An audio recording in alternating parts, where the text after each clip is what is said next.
Hi friends, എല്ലാവർക്കും നമസ്കാരം.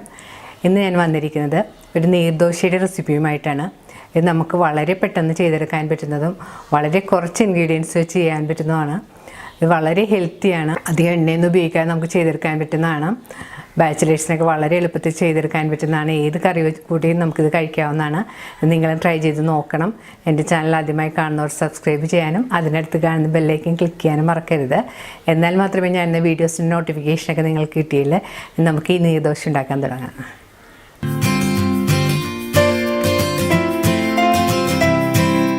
നീർദോശ ഉണ്ടാക്കാൻ ഒരു കപ്പ് പച്ചരി ഞാനിവിടെ കുതിർത്ത് വെച്ചതാണിത്. ഞാനിവിടെ നല്ലേനും പച്ചരിയാണ് ഉപയോഗിച്ചിരിക്കുന്നത്.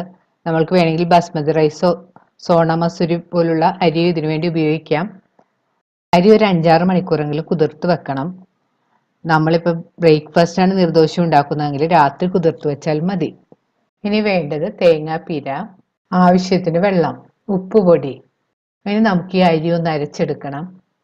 മിക്സിയുടെ ഒരു വലിയ ജാറിലേക്ക് കുതിർത്ത് വെച്ചിരിക്കുന്ന അരി വെള്ളമെല്ലാം കളഞ്ഞതിന് ശേഷം ഇട്ട് കൊടുക്കണം. ഇനി നമുക്കിതിലേക്ക് ആവശ്യത്തിന് തേങ്ങാപ്പീരയും ആവശ്യത്തിന് ഉപ്പുപൊടിയും 1/4 കപ്പ് വെള്ളവും കൂടി ചേർത്ത് കൊടുക്കണം. ആദ്യം കുറച്ച് വെള്ളം ചേർത്ത് അരച്ചെടുക്കണം. കൂടുതൽ വെള്ളം ചേർത്തിട്ടുണ്ടെങ്കിൽ അരി പെട്ടെന്ന് അരഞ്ഞു കിട്ടൂല. അരി ഒട്ടും തരിയില്ലാതെ നല്ല വെണ്ണ പോലെ വേണം അരച്ചെടുക്കാനായിട്ട്. ഇപ്പോൾ അരി ഈ കാണുന്ന പോലെ അരച്ചെടുത്തിട്ടുണ്ട്. ഇനി നമുക്കിതിലേക്ക് ഒരു 1/2 കപ്പ് വെള്ളം കൂടെ ഒഴിച്ചിട്ട് ഒന്നും കൂടെ ഒന്ന് നന്നായിട്ട് അരച്ചെടുക്കാം.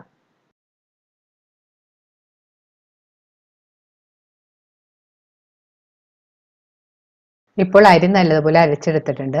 അത് നമുക്കിതുപോലെ ഒരു പാത്രത്തിലേക്ക് ഇട്ട് കൊടുക്കാം. നീർദോശ മാവിൻ്റെ കൺസിസ്റ്റൻസി നല്ല വെള്ളം പോലെ ഇരിക്കണം. 1 കപ്പ് അരിക്ക് ഇവിടെ ഞാൻ 2.5 കപ്പ് വെള്ളമാണ് എടുത്തിരിക്കുന്നത്. 3/4 കപ്പ് വെള്ളം നമ്മൾ അരി അരക്കാൻ വേണ്ടി എടുത്ത് ബാക്കി വെള്ളം കൂടി നമ്മൾ ഇതിലേക്ക് ചേർത്ത് കൊടുക്കണം.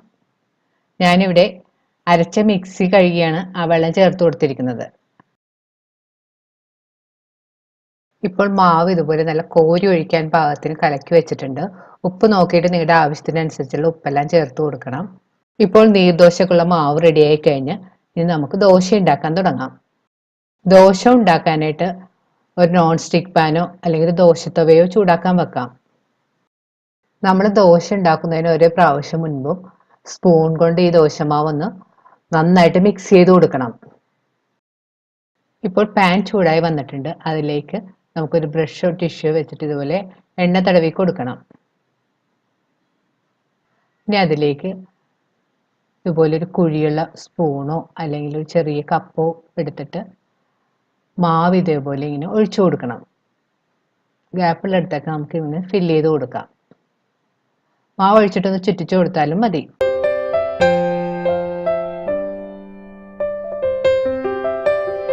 ഇനി പാൻ ഒരു മിനിറ്റ് ഒന്ന് മൂടി വെക്കണം.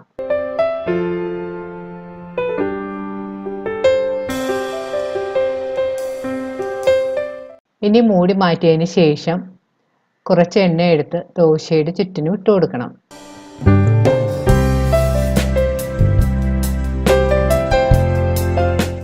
ഈ ദോശ നമ്മൾ ഒരു സൈഡ് മാത്രം മൊരിക്കുള്ളൂ. ഇപ്പോൾ ദോശയുടെ ഒരു സൈഡ് മൊരിഞ്ഞ് വന്നിട്ടുണ്ട്. നമുക്ക് ഇതുപോലെ മടക്കിയെടുക്കാം.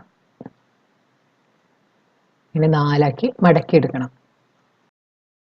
റെഡിയായ ദോശ നമുക്കൊരു പ്ലേറ്റിലേക്ക് മാറ്റാം. ഈ ദോശ നല്ല സോഫ്റ്റാണ്. ഇത് വൈകുന്നേരം വരെ ഇരുന്നാലും നല്ല സോഫ്റ്റ് ആയിട്ട് തന്നെ ഇരിക്കും. വളരെ ടേസ്റ്റിയുമാണ്. ബാക്കിയുള്ള മാവ് കൊണ്ട് നമുക്ക് ഇതുപോലെ ദോശ ഉണ്ടാക്കി എടുക്കാം.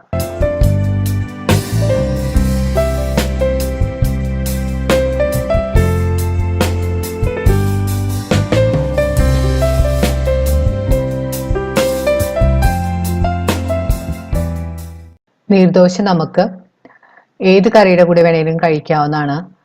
വെജോ നോൺ വെജോ അല്ലെങ്കിൽ ചമ്മന്തിയോ സാമ്പാറോ എന്ത് വേണമെങ്കിലും കൂട്ടി കഴിക്കാവുന്നതാണ്. ഒന്നുമില്ലാതെ തന്നെ ഈ ദോശ കഴിക്കാൻ നല്ല ടേസ്റ്റാണ്. ഇപ്പോൾ വളരെ കുറച്ച് ഇൻഗ്രീഡിയൻസ് വെച്ചും വളരെ ടേസ്റ്റി ആയിട്ട് ചെയ്തെടുക്കാൻ പറ്റും നമ്മുടെ നീർദോശ റെഡി ആയി കഴിഞ്ഞ് നിങ്ങളും ട്രൈ ചെയ്ത് നോക്കണം. ഈ വീഡിയോ ഇഷ്ടപ്പെടുകയാണെങ്കിൽ ലൈക്കും ഷെയറും കമൻറ്റും ഒപ്പം സബ്സ്ക്രൈബ് ചെയ്യാനും മറക്കരുത്. വീണ്ടും പുതിയ റെസിപ്പിയുമായി നമുക്ക് കാണാം. Thank you.